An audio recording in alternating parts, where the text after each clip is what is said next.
Ma femme sera partie d'ici demain. Pendant notre lune de miel.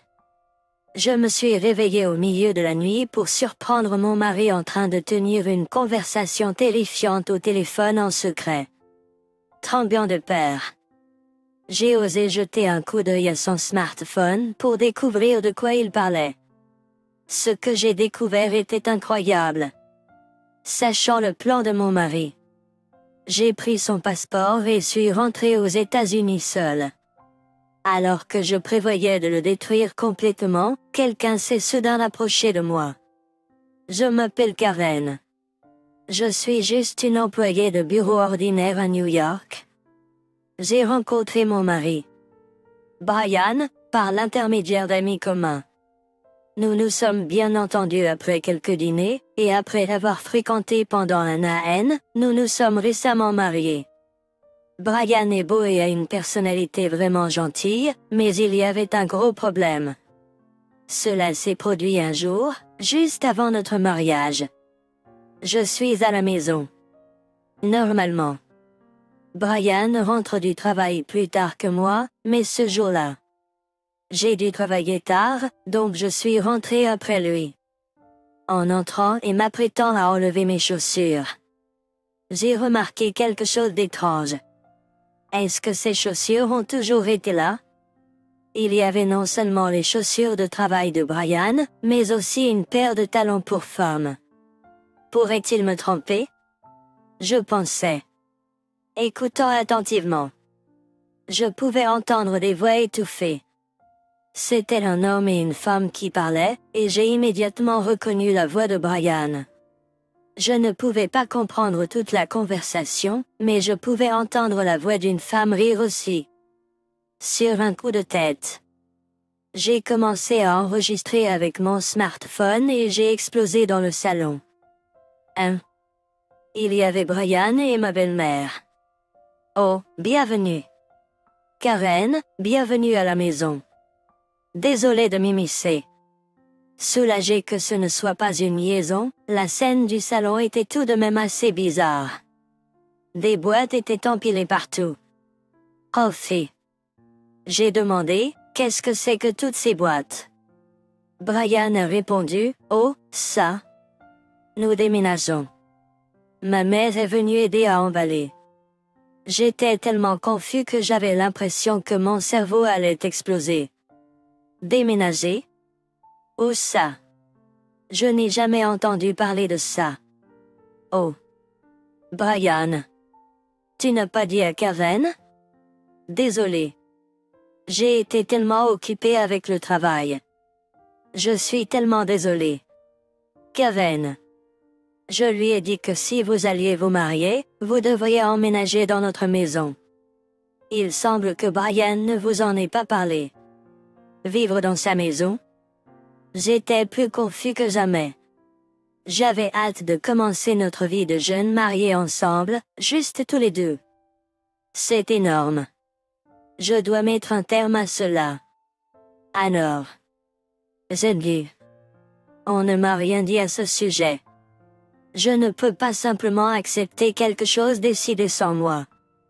Mais alors ils ont dit, il est normal que les jeunes mariés vivent avec leurs beaux-parents, tu sais? Si tu ne peux pas, peut-être devrais-tu. Peut-être devrais-tu reconsidérer le mariage. Maman a raison. De plus, je suis habituée à ma maison. Ce sera plus facile pour toi aussi si quoi que ce soit arrive. Deux coups d'un seul coup, non? Avec ma belle-mère présente. Je n'ai pas pu argumenter avec Brian, et il a été décidé que nous emménagerions chez ses parents. Il s'avère. Brian est vraiment un fils à sa maman. A posteriori, si j'avais été plus assertive à l'époque, les choses n'auraient peut-être pas tourné ainsi. Vivre avec mes beaux-parents a été incroyablement difficile pour moi. Depuis que nous avons emménagé chez les parents de mon mari, ces tendances de fils à sa maman se sont accélérées. La première personne à qui il demandait quelque chose, c'était toujours maman. Alors que ma belle-mère s'occupait de la plupart de la cuisine et des tâches ménagères, les rares fois où je préparais le dîner, il disait, la cuisine de ma mère a meilleur goût. Peut-être que ma belle-mère aimait être sollicitée par son fils car elle faisait tout pour lui. Mon beau-père fermait les yeux sur ce comportement et non seulement m'ignorait, mais ne me regardait même pas. Parfois, quand j'essayais de lui parler, il me repoussait simplement. Je remettais constamment en question ma place dans le foyer. La plus grande préoccupation pour moi était les habitudes de dépenses extravagantes de ma belle-mère. Après avoir emménagé, j'ai réalisé qu'elle adorait les vêtements et sacs de marque. Chaque fois que ses marques préférées sortaient quelque chose de nouveau, elle l'achetait. À chaque nouvelle sortie, elle venait me voir en disant « Kevin, je veux vraiment ça. Mais je suis un peu juste en ce moment. Pourrais-tu peut-être me prêter un peu ?» Même si je pensais qu'elle ne devrait pas l'acheter si elle ne pouvait pas se le permettre, puisqu'elle faisait toute la cuisine et le ménage. Je ne pouvais pas m'y opposer et lui ai juste donné l'argent comme demandé. Grâce à cela, les économies que j'avais accumulées depuis mes années d'université étaient presque épuisées. Quand j'ai essayé d'en discuter avec mon mari, il s'est contenté de dire « Nous vivons ici sans payer de loyer, alors ne te plains pas. » Ce n'est pas comme si j'avais choisi de vivre ici. Pourtant, la raison pour laquelle je ne suis pas partie, c'est que mon mari, malgré tous ses défauts, se souciait vraiment de moi. Chaque fois que nous avions tous les deux un jour de congé, il m'emmenait en rendez-vous et il avait même planifié notre lune de miel. Vivre avec les beaux-parents était difficile, mais je continuais, m'accrochant à l'espoir en sa gentillesse. Enfin, le jour de notre lune de miel planifiée par mon mari est arrivé. Notre destination était l'Italie. C'était un rêve devenu réalité pour moi car j'ai toujours voulu essayer une cuisine italienne authentique. La pensée de voyager à l'étranger avec l'amour de ma vie m'a tellement excitée. Cependant, mon excitation pour la lune de miel s'est transformée en cauchemar à cause d'une chose que mon mari a dite. C'est arrivé tard dans la nuit. Je me suis réveillée voulant aller aux toilettes et j'ai remarqué que mon mari n'était pas à côté de moi. En supposant qu'il était aussi dans la salle de bain. Je me suis approchée et je l'ai entendu parler au téléphone. À qui pouvait-il parler à cette heure-ci? En écoutant de plus près, j'ai entendu des mots choquants. Ma femme va partir demain. Toi? Ne t'inquiète pas. Maman. J'ai tout prévu. Je te rappellerai. Il semblait qu'il parlait à ma belle-mère. Mais que voulait-il dire par va disparaître? Craintif. Je suis rapidement retournée au lit et j'ai fait semblant de dormir. Après un moment, mon mari est revenu au lit et a bientôt commencé à ronfler. M'assurant qu'il dormait. J'ai discrètement pris son smartphone et je me suis dirigée vers la salle de bain. Heureusement, il n'avait pas de mot de passe dessus. Aussi mal que cela puisse paraître, étant donné les circonstances. Je devais regarder. Ouvrant ces messages, j'ai découvert un plan terrifiant détaillé dans les discussions avec sa mère. Il complotait pour me prendre ma vie pour l'argent de l'assurance, que ma belle-mère avait l'intention de dépenser pour des articles de marque. La peur était écrasante. Je ne pouvais pas croire que mon mari, qui avait toujours été gentil avec moi, complotait cela avec sa mère. J'ai pris des photos de leur conversation avec mon propre téléphone et je suis retournée au lit. Le reste de la nuit, j'avais trop peur pour dormir. À l'aube et avec le début des services de transport, j'ai réalisé que je devais partir pour ma sécurité. Ne prenant que mes affaires, j'ai décidé de quitter l'hôtel seul. Juste au moment de partir, j'ai repéré le passeport de mon mari sur le bureau. Une bonne idée m'est venue. J'ai pris le passeport de mon mari Brian et j'ai quitté la chambre dans le but de l'abandonner à l'étranger. Je me suis ensuite dirigé vers l'aéroport, j'ai embarqué dans l'avion et je suis retourné à New York avant lui. Pendant tout ce temps, Brian m'appelait sans relâche, mais j'ignorais tous ses appels. Une fois de retour à New York, j'ai commencé à me préparer à me venger de mon mari et de sa mère. Depuis que je vivais avec ses parents, je ne pouvais pas rentrer chez moi. D'autres. Je me suis installé dans un hôtel relativement bon marché en ville, rassemblant plus de preuves et contactant des avocats. Je faisais aussi des visites occasionnelles à notre maison lorsque ses parents étaient absents, en récupérant peu à peu certaines de mes affaires. Brian continuait à me contacter, mais je l'ignorais. Quelques jours se sont écoulés ainsi, et j'étais chez ses parents pour récupérer mes affaires. Sa mère, Karen, était à son cours de tricot, et son père était au golf. Je pensais qu'il ne rentrerait pas avant au moins 2 heures. Alors que je faisais mes bagages, j'ai soudain entendu « Hein? Karen ?» Je me suis retourné pour trouver mon beau-père debout là. Ce n'était pas beau. Brian et moi étions censés être en lune de miel en Italie jusqu'à aujourd'hui. Que faites-vous ici? N'étiez-vous pas censé être en lune de miel? Que devrais-je faire? Quelle excuse pourrais-je donner? Devrais-je être honnête sur la raison pour laquelle je suis rentré seul à New York? Mais si mon beau-père était dans le coup avec Brian, tout ce sur quoi j'avais travaillé serait ruiné. Ces pensées se bousculaient dans ma tête. Voyant ma confusion, il a dit, il serait peut-être préférable de discuter autour d'un café.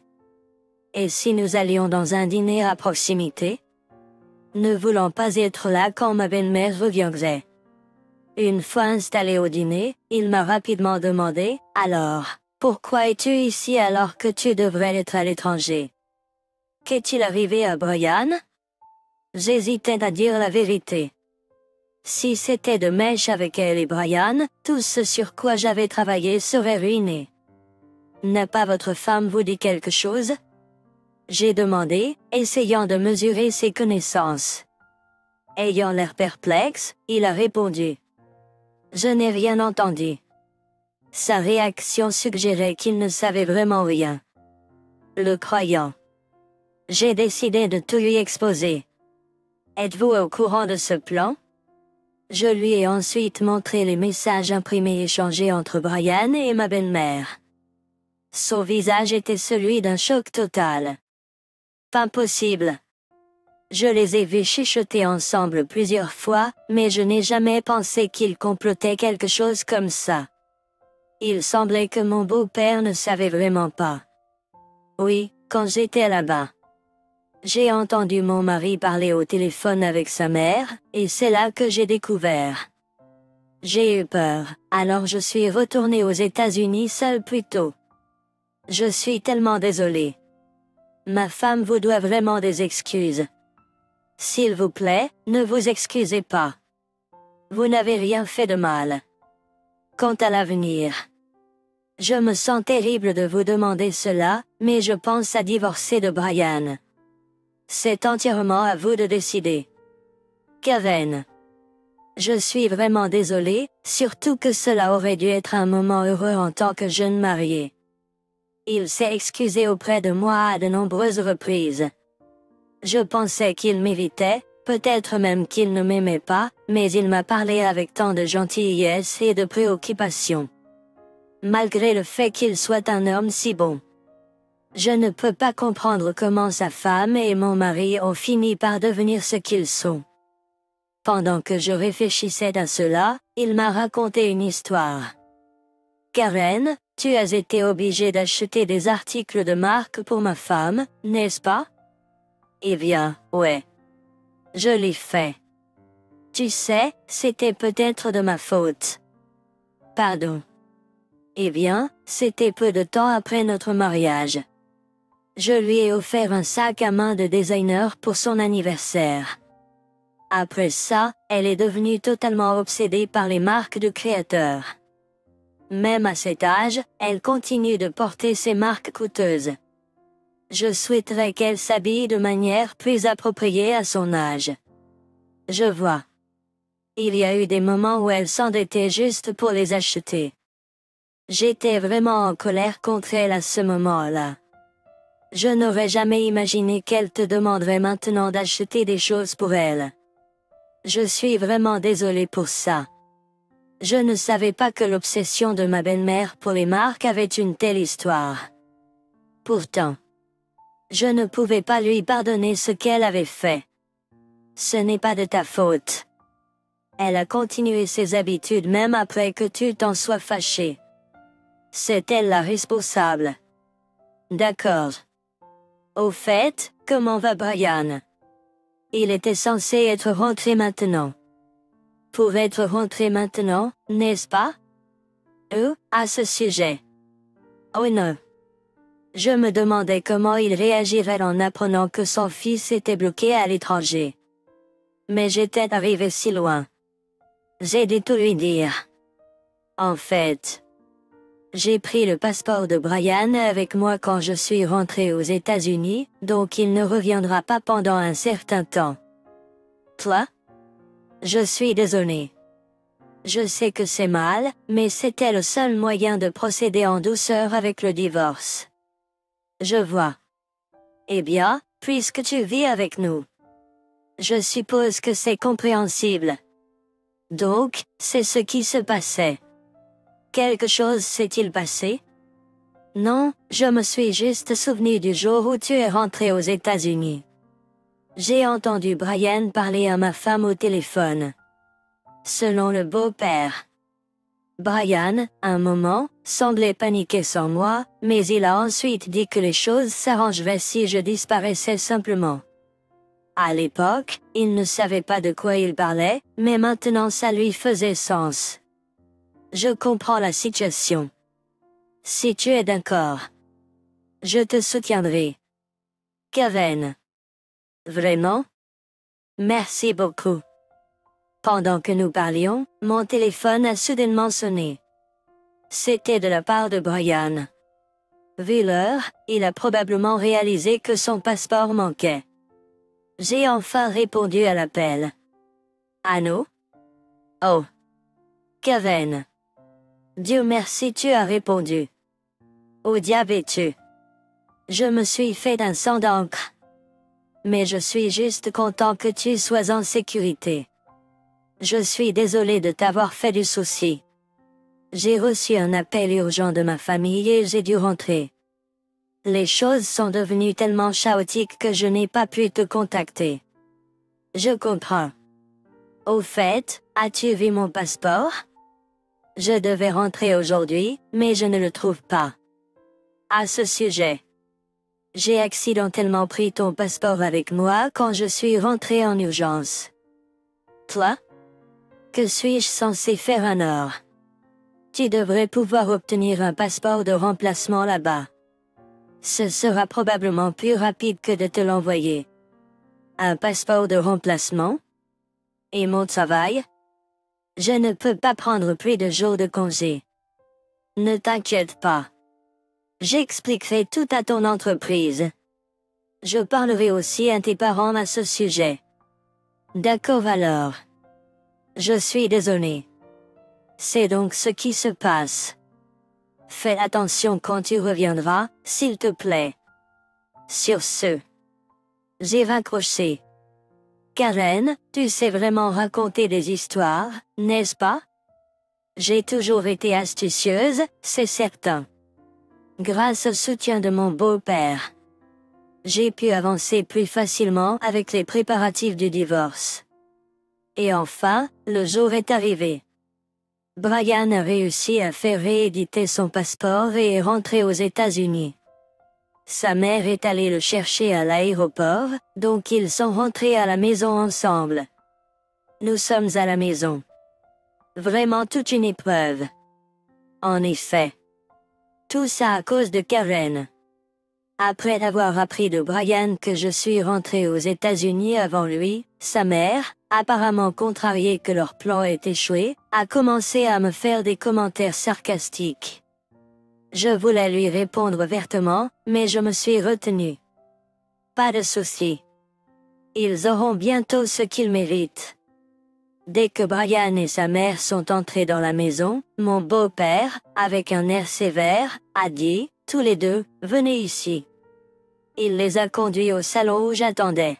« Asseyez-vous. » Brian et sa mère semblaient un peu déconcertés, mais ils n'ont pas pu défier son attitude imposante, alors ils se sont assis obéissamment. Je m'excuse de soulever ça dès votre retour, mais il y a quelque chose de vraiment important dont nous devons discuter. Important? Je vais droit au but. Brian. Je veux divorcer. Divorcer? Attendez. Kevin. Qu'est-ce que tout ça signifie? Tu pièges mon fils en Italie et tu demandes le divorce à son retour? Il y a des limites à l'absurdité. Absurde. N'est-ce pas vous les absurdes ici? Que voulez-vous dire? Oh, alors tu fais semblant de ne pas comprendre maintenant? Peux-tu expliquer cela alors? En disant ceci. J'ai montré des photos des messages échangés entre Brian et sa mère. Qu'est-ce que c'est? Ces choses peuvent être facilement fabriquées de nos jours. Ceci n'est pas une preuve valable. Tu as raison. Cela pourrait être une preuve faible. Mais qu'en est-il de ceci? J'ai ensuite présenté un enregistreur vocal. En appuyant sur le bouton de lecture. L'enregistrement d'une conversation téléphonique entre Brian et sa mère a été diffusé. Mon beau-père l'avait enregistré pour moi. Comme sa femme a des problèmes d'audition, elle met toujours le volume haut-parleur au maximum pendant les appels, le rendant audible dans toute la maison. Mon beau-père a saisi l'occasion pour les enregistrer. La conversation a révélé que depuis que je suis rentrée aux États-Unis en toute sécurité, leur plan a échoué. Elle comprenait également la voix déçue de ma belle-mère et de mon mari discutant de leur prochaine démarche. Tu ne peux plus le nier maintenant, n'est-ce pas? Attends. Kevin. S'il te plaît, reconsidère le divorce. Je n'ai fait que ce que ma mère m'a dit de faire. Je n'ai jamais voulu tout cela. Mais elle ne cessait de dire qu'elle avait besoin de plus d'argent pour acheter ses articles de designer préférés. Je voulais juste la voir heureuse. Mais maintenant, je vois la lumière. Je ne veux pas divorcer de toi. Partons tout de suite et vivons heureux. Il n'est pas trop tard, n'est-ce pas? J'étais complètement abasourdie par ces paroles. Comment diable a-t-il pu inventer une telle fantaisie délirante dans sa tête? Tu sais. J'ai toujours pensé ça, mais tu dois vraiment arrêter avec tout ce truc de maman. Et utiliser l'argent de l'assurance pour acheter ces trucs de luxe? Pas question que je reste avec quelqu'un comme ça. Rien que d'y penser me donne mal à la tête. Brian semblait complètement vaincu par mes paroles. Quoi qu'il en soit. Je demanderai certainement le divorce. Depuis. Je demanderai également le remboursement de tous les articles de marque que tu as achetés avec mon argent. Toi? Mais alors je ne pourrai plus acheter d'articles de marque. Même après tout ça, elle semble encore obsédée par les marques de luxe. Je suis vraiment abasourdie par ce duo mère-fils. Ça suffit. Soudain, mon beau-père intervint. Tout ce qui vous importe, c'est vous-même. Vous rendez-vous compte à quel point Karen a été terrifiée à cause de vos actions? Les articles de marque valent-ils vraiment la peine pour vous, même si cela signifie utiliser l'argent de quelqu'un d'autre? Réalisez-vous combien de problèmes vous lui avez causés? Tous les deux furent pris au dépourvu par sa sortie. Grâce à lui qui a pris ma défense. Je me suis sentie un peu soulagée. Mais ma vengeance n'était pas encore terminée. Attends une seconde. Quand as-tu découvert cela? La première nuit de notre lune de miel en Italie.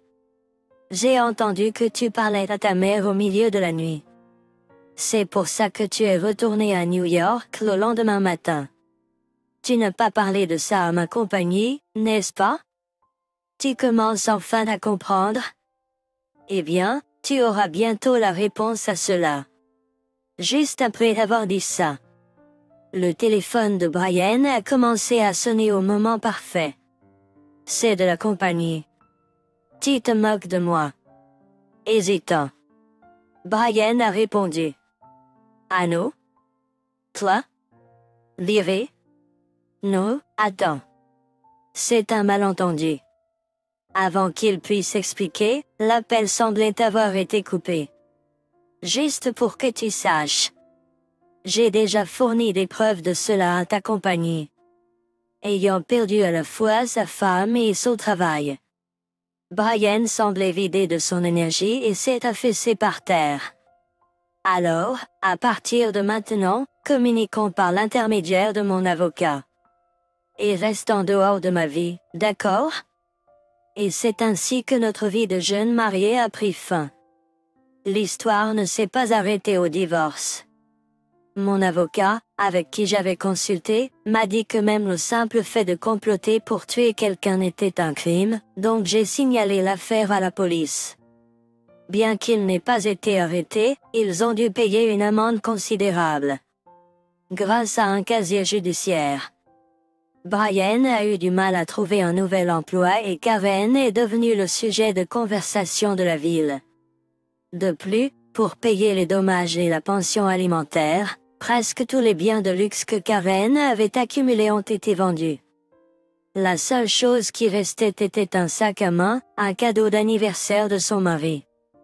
Désormais, les finances du ménage seront gérées par son mari et l'argent de poche de Karen sera réduit. On dirait qu'ils ont goûté de leur propre médecine. Quant à moi, je vis seul dans un appartement à Manhattan.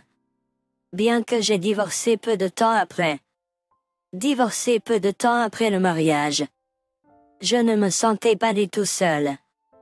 Plutôt, je me sentais libéré. Si possible, je ne voudrais jamais vivre avec quelqu'un d'autre. Bien sûr, vivre seul comporte ses défis, mais ne pas devoir constamment se méfier de quelqu'un d'autre en vaut largement la peine. Et plus de problèmes d'argent avide de Karen. J'ai commencé à économiser peu à peu, espérant qu'un jour, je trouverai le bonheur avec quelqu'un d'autre.